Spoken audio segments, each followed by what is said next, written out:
Welcome to the Great Basin Fire Potential Briefing for Friday, July 12th. This is Gina Palma. Today we will continue to see dry thunderstorms affect mainly Utah, especially in the higher terrain in the area shaded in red. We will also have more isolated dry lightning over parts of eastern Nevada and into southwest Idaho. Also, we'll have a few isolated thunderstorms that develop over parts of the Sierra Front. Thunderstorms yesterday did produce some rainfall, but again, most of them were on the drier side, and we do expect a similar trend today with gusty outflow winds. As we move into Saturday, we'll see a little bit more moisture and also lightning potentially increase in coverage. In the area shaded in yellow will be a mix of wet and dry thunderstorms, and then we will still have the hot and dry conditions with low relative humidity and dry fuels in the area shaded in the lighter red. As we move into Sunday, we will see a trough start to move in, so winds will increase over the Sierra Front and western Nevada along with low relative humidity, and this will also push thunderstorm activity further east. Still, the areas in yellow, a mix of wet and dry thunderstorms are expected on Sunday. Yesterday, again, we did have plenty of lightning, especially across the higher terrain of Utah and over parts of far central Idaho. These thunderstorms generally produce less than 1/10 of an inch of rainfall, but some of the brighter spots in blue did see up to about 4/10 or a half inch of precipitation.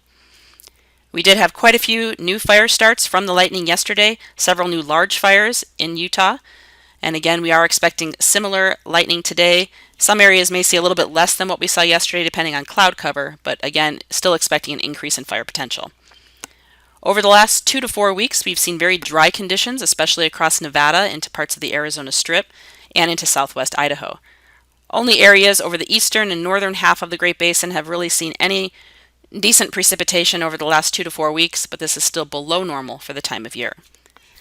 ERCs have continued to rise and are now above the 70th percentile in many areas of Utah or above the 80th percentile, so fuels are drying out fairly rapidly with this hot and dry conditions we've seen recently. Also elsewhere across the basin, ERCs continue to rise and are approaching the 70th percentile in many areas.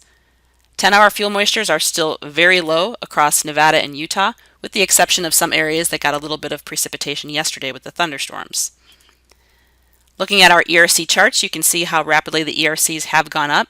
These two charts are for areas of Utah where the ERCs have increased to above normal and above the 85th percentile. Looking at our live fuel moisture for sagebrush continues to decline and is near average across most of the Great Basin. The satellite loop from this morning shows that ridge of high pressure in place over the Four Corners area with the weak monsoon moisture push over much of the eastern half of the Great Basin. So again, we will see that increase in showers and thunderstorms today, especially over the eastern half of the region, with drier conditions continuing further west.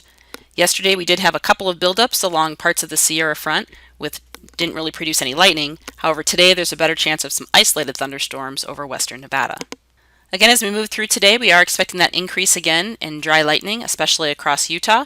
We do have high risk continued for the higher elevations and into some of the foothills and lower elevations of western Utah. We'll also continue to see some isolated drier thunderstorms further north and west. However, coverage will likely be not quite as much. Idaho, we should see some more coverage than what we saw yesterday.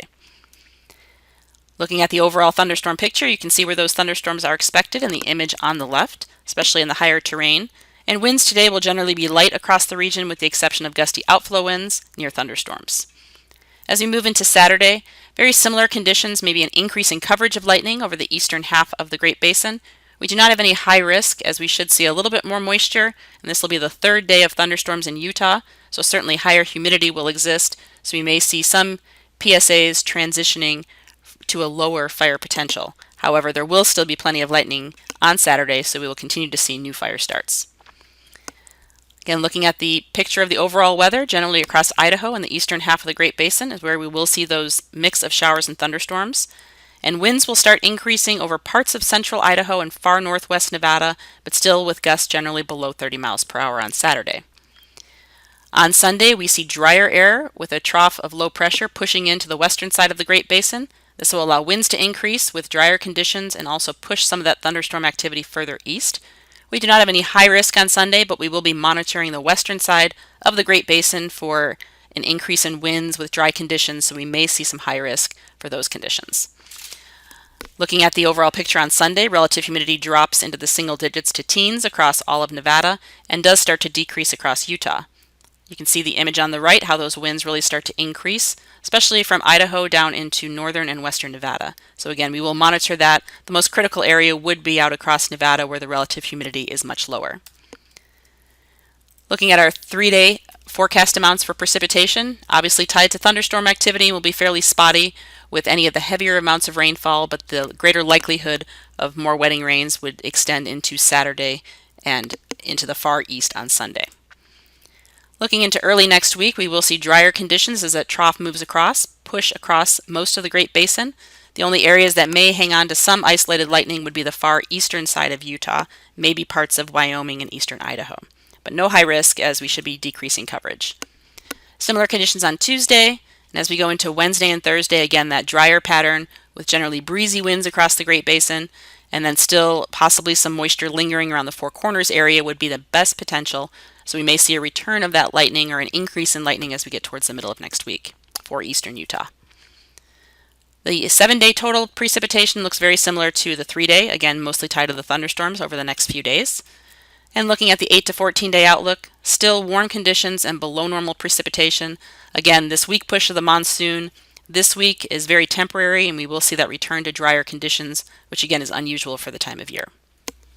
That concludes our webcast for today. Check back tomorrow for the latest updates.